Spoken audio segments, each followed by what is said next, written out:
খবর শুনছেন বিশ্ব সংবাদ চ্যানেল থেকে। আজ জানাবো পশ্চিমবঙ্গ দেশ বিদেশের বাছাই করা গুরুত্বপূর্ণ তাজা সংবাদ। খবরের শুরুতে জানিয়ে দেব সংবাদ শিরোনাম, পরে বিস্তারিত। পশ্চিমবঙ্গ দিবসে মোদির বিশাল উপহার, বদলে যাচ্ছে বাংলার ভাগ্য। শ্যামাপ্রসাদের ভিটে কিনে নেবে রাজ্য সরকার। কলকাতায় হবে 125 ফুটের মূর্তি। পশ্চিমবঙ্গ দিবসে ঘোষণা শুভেন্দুর। ওসির পরে এবার বিডিওর চেয়ারে গৌরীশঙ্কর। মুর্শিদাবাদে বিজেপি মন্ত্রীর কৃতিত্বে তাজ্জব রাজ্যবাসী। ভারত বাংলাদেশ সীমান্তে ওরা কারা, দেখেই ছুটে এলো বিএসএফ। নিমেষে হুলস্থুল কাণ্ড, গোটা গ্রামে মোতায়েন বিশাল পুলিশ বাহিনী। শোভনদেবের বাড়িতে সিআইডি হানার পর এবার বিগত 15 বছরের সই জাল নিয়ে বিস্ফোরক সংশয় শিল্পমন্ত্রীর। উত্তর পূর্বের উন্নয়নে গতি আনতে উপায় বাতলে দিলেন মানিক সাহা। কেন্দ্রীয় অর্থমন্ত্রীর উপস্থিতিতে কি বললেন ত্রিপুরার মুখ্যমন্ত্রী। হুড়মুড়িয়ে ভেঙে পড়ল মন্দির, ভেতরে আটকে পুণ্যার্থীরা। বাড়ছে হতাহত, ভয়ঙ্কর ঘটনা মহারাষ্ট্রে। সরকারি সাইটে এখনও লক্ষ্মীর ভাণ্ডার, দ্য ওয়াল ধরিয়ে দিতেই মন্ত্রী বললেন ফর্ম থাকারই কথা নয়। রাজ্য বাজেটে বড় চমক, সরকারি কর্মীদের জন্য 12% ডিএ বৃদ্ধির জোরালো জল্পনা। গ্রেপ্তার পুষ্পা জাহাঙ্গীরের স্ত্রী, মুখ্যমন্ত্রীর কড়া নির্দেশের পর অ্যাকশনে পুলিশ। আরও বাড়ল অস্বস্তি, তৃণমূল ভবনের সামনে বদলে গেল ছবি, রাতারাতি সরল দলীয় হোর্ডিং। জামাইষষ্ঠীতে ইলিশে স্বস্তি, মুখ্যমন্ত্রী শুভেন্দুর হস্তক্ষেপে মিটল সমস্যা। টেলিগ্রাম নিষিদ্ধ হওয়ার ধাক্কা, এক সপ্তাহে 3000 কোটি টাকা লোকসান, মাথায় হাত 5 লাখ ব্যবসায়ীর। কোন 4টি গুণ মোদিকে অন্য ভারতীয় নেতাদের থেকে পৃথক করেছে? ফ্রান্সের বৈঠকের পরে উঠে এলো ট্রাম্পের জবানিতে। রসগোল্লা জলভরা সন্দেশে মোদি বরণ শুভেন্দুর, তারকেশ্বরের শিবলিঙ্গ ডোকরার দুর্গামূর্তি উপহার। বাজারে গেলেই পকেট ফাঁকা, জামাইষষ্ঠীর সকালে মানিকতলায় কত কিলো ইলিশ, কত মাংসের দাম। ফুটপাতে হাঁটার অধিকার নিয়ে ঐতিহাসিক মন্তব্য সুপ্রিম কোর্টের, ক্ষতিপূরণ নিয়ে কি বলল আদালত। বিদ্রোহের আগুনে পুড়ছে উদ্ভবের ঘর, শিবসেনা একটাই বলে তীব্র কটাক্ষ অমিত শাহের। টিকিট না কেটে ট্রেনে উঠলেই দিতে হবে দ্বিগুণ জরিমানা, নয়া নিয়ম ভারতীয় রেলের। পশ্চিমবঙ্গ দিবসের মঞ্চ থেকে রাজ্যের নতুন ভবিষ্যৎ গড়ার ডাক প্রধানমন্ত্রীর। তোষণ নিয়ে তোপ কংগ্রেস, বাম, তৃণমূলকে। তারকেশ্বরে মোদির পশ্চিমবঙ্গ দিবসে লুকিয়ে অজানা ঐতিহাসিক সংযোগ, রাজ্যবাসীকে শুভেচ্ছা মোদি শাহ শুভেন্দুর। রেশন কার্ড থাকলেই মিলবে 5 লক্ষ টাকা স্বাস্থ্য বীমা, জেনে নিন আপনি যোগ্য কিনা। তারকেশ্বরে প্রধানমন্ত্রীর মেগা উপহার, রাজ্য পেল একাধিক নতুন প্রকল্প। এও সম্ভব, তেলেঙ্গানায় কংগ্রেসের বিরুদ্ধে এক হলো সিপিআইএম ও বিজেপি, নেপথ্যে ডোনাল্ড ট্রাম্প। পশ্চিমবঙ্গকে অনুপ্রবেশকারীদের ঘাঁটি বানিয়েছে আগের সরকার, তারকেশ্বরে তোপ প্রধানমন্ত্রীর। এতক্ষণ শুনছিলেন সংবাদ শিরোনাম, এখন আসছি বিস্তারিত খবরে।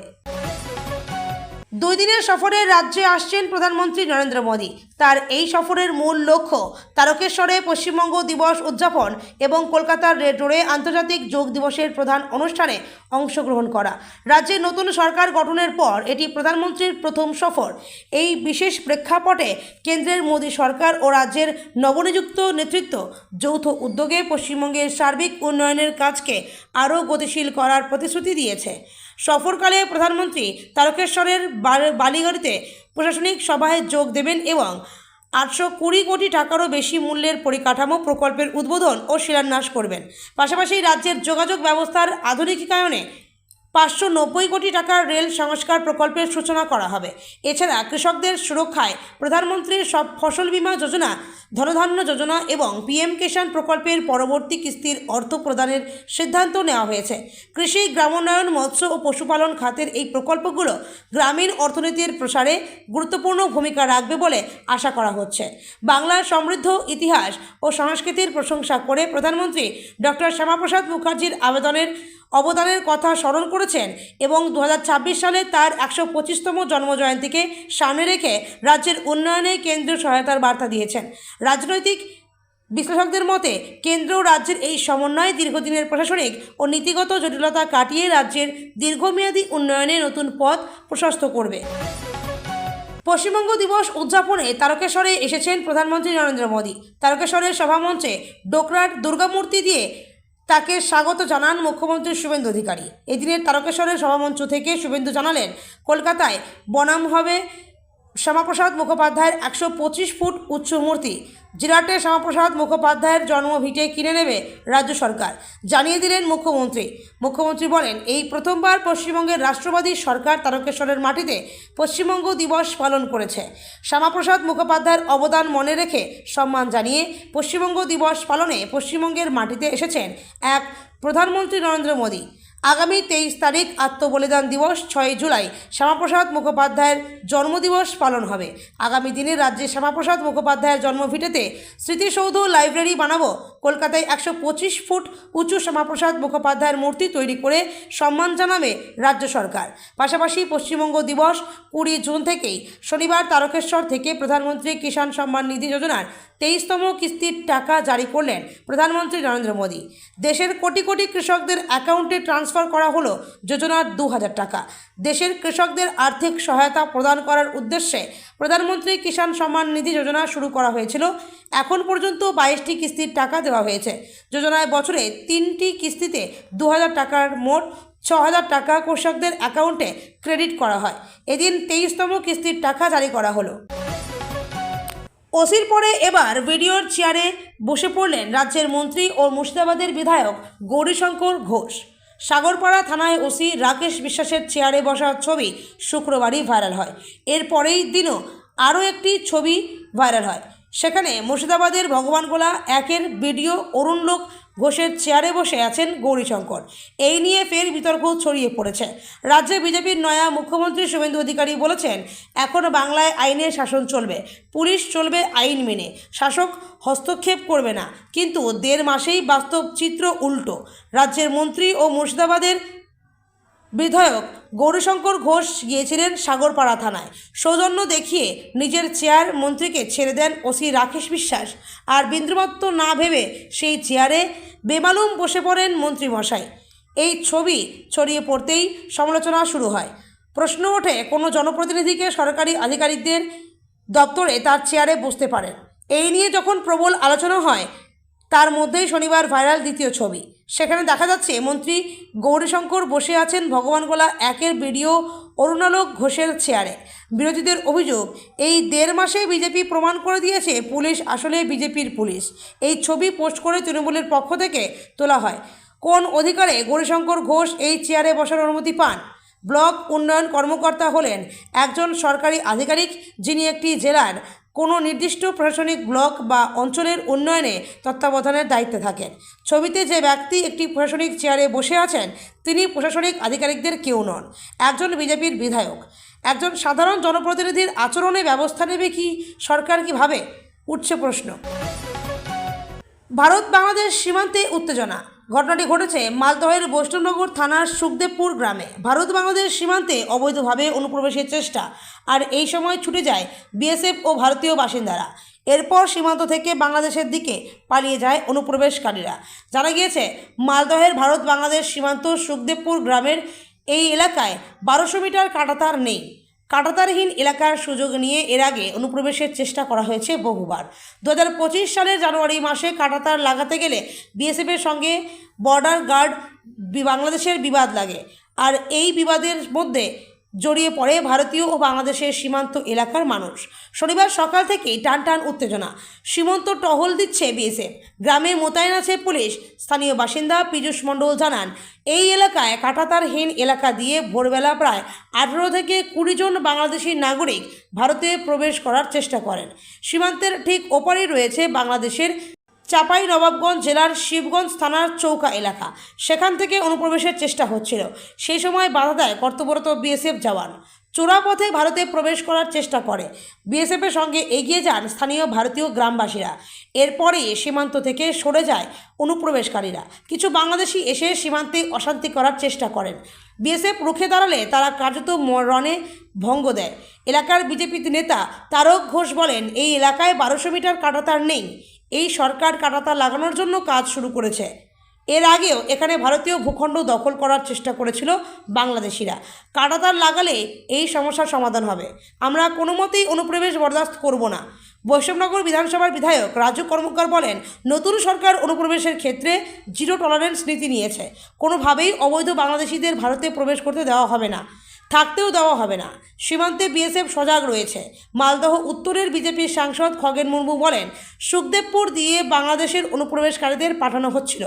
অনুপ্রবেশকারীরা বাংলায় এসে যেভাবে গুন্ডাগিরি হামলা করেছে, বাংলাকে অশান্ত করেছে, দেশ জুড়ে হামলাবাজি আতঙ্কবাদীদের কাজ বাংলাদেশিরা করছিল। বাংলাদেশিরা এই কাজ করছিল। পাকিস্তান, আফগানিস্তান, বাংলাদেশ থেকে যুব সব ঘুষপেটিয়া এখানে ছিল। এখানে বিজেপির সরকার তৈরি হয়েছে।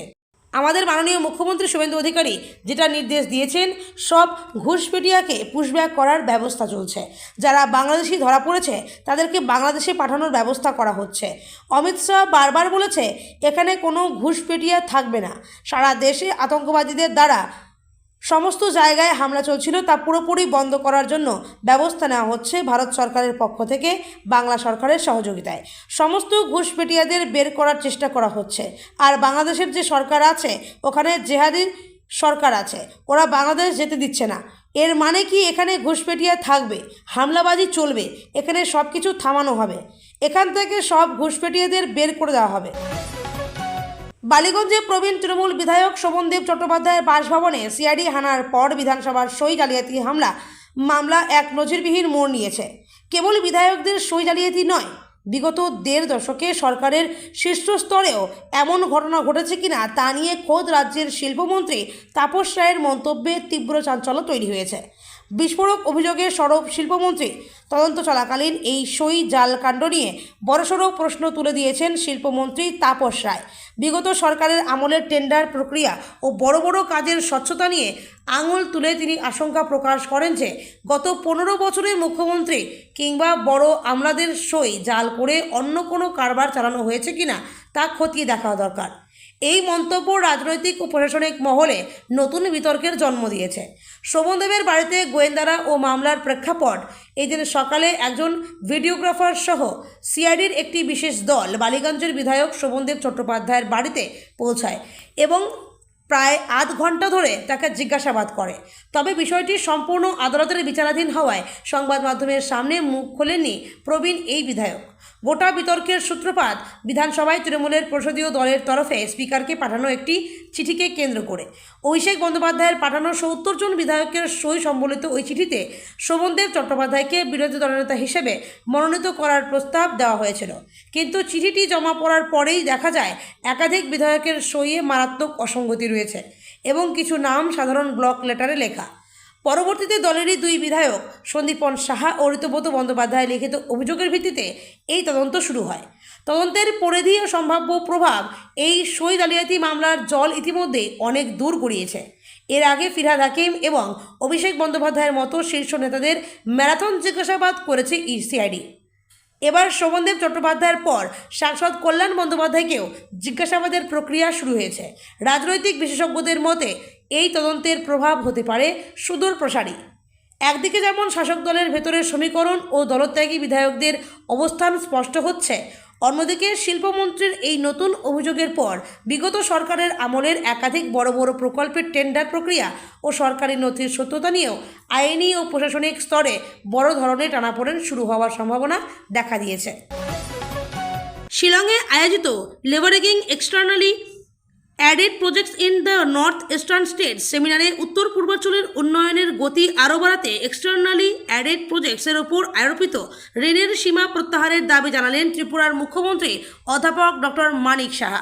কেন্দ্রীয় অর্থমন্ত্রী নির্মলা সীতারামনের উপস্থিতিতে এই মন্তব্য করেন তিনি। সেমিনারে বক্তব্য রাখতে গিয়ে মুখ্যমন্ত্রী বলেন, গত 2 দশক ধরে ত্রিপুরা বিশ্ব bank, Asian development bank, Indo German development cooperation এবং জাপান ইন্টারন্যাশনাল কোঅপারেশন এজেন্সির মতো আন্তর্জাতিক সংস্থার সহায়তায় একাধিক উন্নয়নমূলক প্রকল্প সফলভাবে বাস্তবায়ন করেছে। এই প্রকল্পগুলি শুধু আর্থসামাজিক উন্নয়ন নয়, প্রশাসনিক সক্ষমতা বৃদ্ধিতেও গুরুত্বপূর্ণ ভূমিকা নিয়েছে। তিনি জানান, এশিয়ান ডেভেলপমেন্ট ব্যাংকের নর্থ ইস্ট ইকোনমিক করিডর সমীক্ষায় ত্রিপুরার শিল্প, নগর পরিকাঠামো, সড়ক, বিদ্যুৎ, পর্যটন এবং স্বাস্থ্য ক্ষেত্রে বিপুল সম্ভাবনার কথা উঠে এসেছে।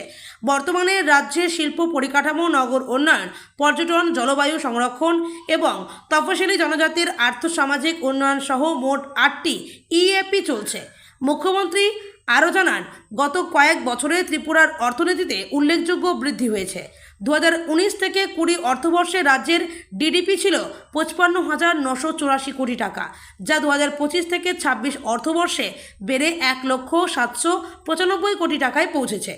একই সময়ে বার্ষিক মূলধনী ব্যয় 2021 থেকে 22 সালে 2079 কোটি টাকা থেকে বেড়ে 2025 থেকে 26 সালে 10,478 কোটি টাকায় দাঁড়িয়েছে।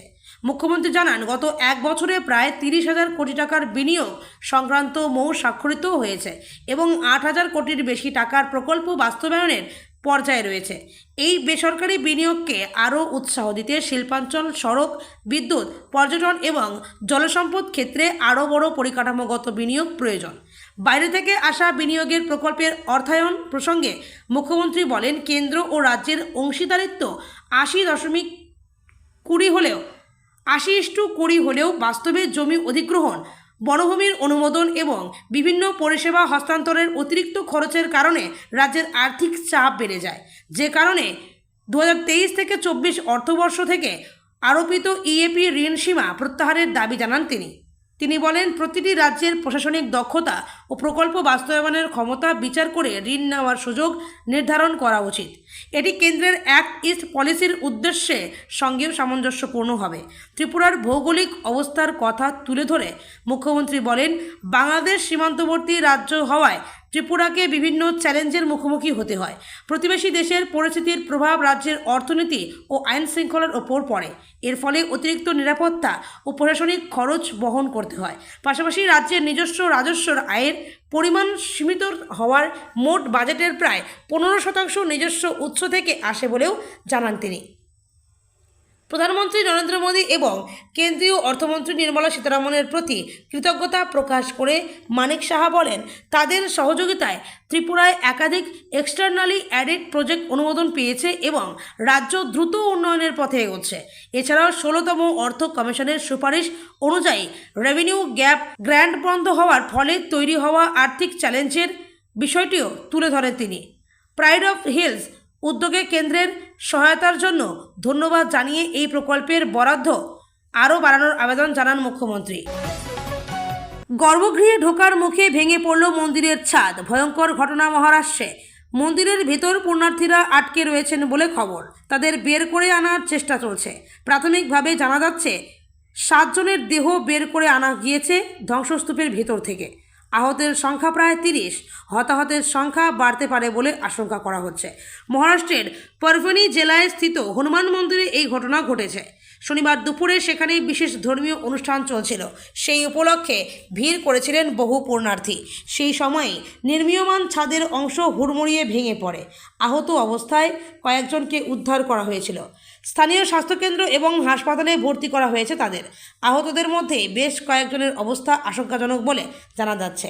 ছত্রপতি সম্ভাজিনগর থেকে 190 কিলোমিটার দূরে যশবাড়ি গ্রামে অবস্থিত হনুমান মন্দিরটি প্রত্যক্ষদর্শীরা জানিয়েছেন, মন্দিরে গর্ভগৃহে ঢোকার মুখেই নির্মীয়মান ছাদের একাংশ ভেঙে পড়ে।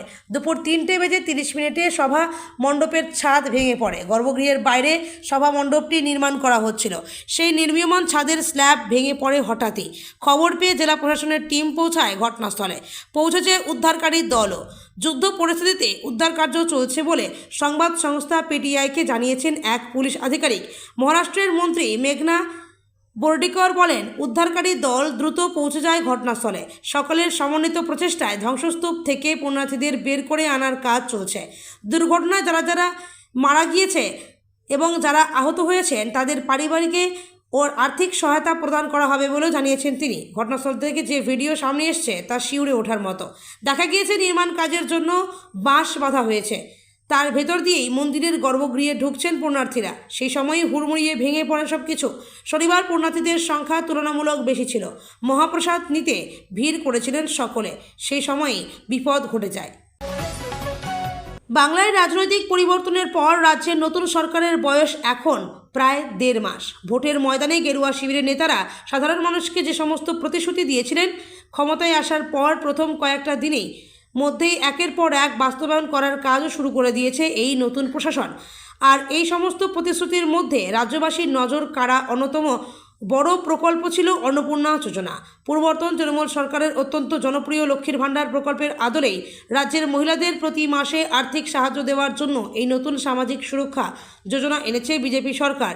কিন্তু নির্বাচনী গ্যারান্টি পূরণ হতে না হতেই এই প্রকল্প নিয়ে এখন গোটা রাজ্যবাসীর মধ্যে এক সাময়িক ধোঁয়াশা ও বিভ্রান্তি তৈরি হয়েছে। কারণ বর্তমান সরকারের প্রায় 1.5 মাস কেটে যাওয়ার পরেও রাজ্য সরকারের নারী ও শিশু কল্যাণ দপ্তরের সরকারি ওয়েবসাইটে এখনও উজ্জ্বল করছে পুরনো জমানার লক্ষ্মীর ভাণ্ডার। শুধু তাই নয়, ফর্ম ডাউনলোডও করা যাচ্ছে। ক্ষমতা বদলের পর রাজ্যের নতুন বিধায়কদের অনেকেই পূর্ণমন্ত্রী ও প্রতিমন্ত্রী হিসেবে শপথ নিয়েছেন। তাদের মধ্যেই উত্তরবঙ্গের অন্যতম পরিচিত মুখ মালতী রায় রাজ্যের নারী ও শিশু কল্যাণ দপ্তরের স্বাধীন দায়িত্বপ্রাপ্ত মন্ত্রী হিসেবে শপথ গ্রহণ করেছেন এবং নিজের কাজও শুরু করে দিয়েছেন। এই দপ্তরের সরকারি ওয়েবসাইটে নতুন মন্ত্রী হিসেবে তার নাম রয়েছে ঠিকই, কিন্তু সেখানেই বহাল তবিয়তে স্থান করে রেখেছে পূর্ববর্তন সরকারের চালু করা লক্ষ্মীর ভাণ্ডার প্রকল্পটি। শুধু তাই নয়, কোনো সাধারণ নাগরিক যদি এই লিঙ্কে ক্লিক করেন তবে এখনও সেখান থেকে লক্ষ্মীর ভাণ্ডারের প্রকল্পের আবেদনপত্র বা ফর্ম অনায়াসে ডাউনলোড করা যাচ্ছে। বিস্ময়ের বিষয় হলো, একমাত্র লক্ষ্মীর ভাণ্ডারই নয়, তৃণমূল জমানার 2 নারী কল্যাণমূলক প্রকল্প কন্যাশ্রী এবং রূপশ্রী যোজনাও এখনও সমানভাবে বেঁচে রয়েছে বিজেপি সরকারের এই নিজস্ব সরকারি ওয়েবসাইটে। এখানে একটি বিষয় পরিষ্কার করা প্রয়োজন, রাজ্যের বর্তমানে বিজেপি সরকার কিন্তু ক্ষমতায় আসার আগে বা পরে কখনোই বলেনি যে পূর্ববর্তন সরকারের চালু করা সামাজিক প্রকল্পগুলি তারা সম্পূর্ণ বন্ধ করে দেবে। তবে তৃণমূল জমানার এই প্রকল্পগুলির সুবিধা বিলির ক্ষেত্রে বিস্তর দুর্নীতি এবং ব্যাপক ভুয়ো গ্রাহকের অভিযোগ তুলে সরব হয়েছিল পদ্ম শিবির। সেই কারণেই অন্নপূর্ণা ভাণ্ডার কিংবা আয়ুষ্মান ভারতের মতো প্রকল্পগুলির ক্ষেত্রে পুনরায় স্বচ্ছতার সঙ্গে নতুন করে ফর্ম ফিল আপ বা আবেদন করার কথা বলেছে প্রশাসন। সেই প্রেক্ষিতে রাজ্যের বিভিন্ন সরকারি শিবির এবং অনলাইন ও অফলাইন মাধ্যমে নতুন প্রকল্পের ফর্ম দেওয়ারও ইতিমধ্যে চালু করা হয়েছে। কিন্তু এই প্রক্রিয়ার মাঝেই হঠাৎ দেখা গেল খোদ রাজ্য সরকারের সরকারি ওয়েবসাইটেই থেকে গিয়েছে পূর্ববর্তন সরকারের নাম ও চিহ্ন, যা সাধারণ মানুষের বিভ্রান্তি বহুগুণ বাড়িয়ে দিয়েছে। নারী ও শিশু কল্যাণ দপ্তরের ওই সরকারি পোর্টালে ঢুকে লক্ষ্মীর ভাণ্ডার লেখা অংশে ক্লিক করলে সরাসরি সেটির আবেদনপত্র সামনে আসছে এবং তা ডাউনলোডও করা যাচ্ছে। অথচ আশ্চর্যের বিষয় হলো, বর্তমান রাজ্য সরকারের চালু করা নিজস্ব প্রকল্প অন্নপূর্ণা যোজনার কোনো নামগন্ধ নেই সাইটের কোথাও। আর এই কারণেই সাধারণ মানুষের মধ্যে দ্বন্দ্ব ক্রমশ জটিল হচ্ছে। বিভ্রান্তির জেরে অনেক সাধারণ মহিলা মনে করছেন হয়তো লক্ষ্মীর ভাণ্ডারের এই পুরনো ফর্ম ফিল আপ করে জমা দিলেই নতুন অন্নপূর্ণা যোজনার টাকা ব্যাংক অ্যাকাউন্টে চলে আসবে। যদিও সরকারের তরফে বা কোনো আধিকারিকের পক্ষ থেকে এই ধরনের তথ্যে কোনো শিলমোহর দেওয়া হয়নি। ডিজিটাল মাধ্যমের এই বিভ্রান্তি এবং সাধারণ মানুষের হয়রানির এই চাঞ্চল্যকর খবরটি সামনে আসতেই দ্য ওয়ালের পক্ষ থেকে সরাসরি যোগাযোগ করা হয়েছিল রাজ্যের নারী ও শিশু কল্যাণ দপ্তরের স্বাধীন দায়িত্বপ্রাপ্ত মন্ত্রী মালতী রায়ের সঙ্গে। সরাসরি সরকারি ওয়েবসাইটের এই অদ্ভুত অবস্থার কথা শুনে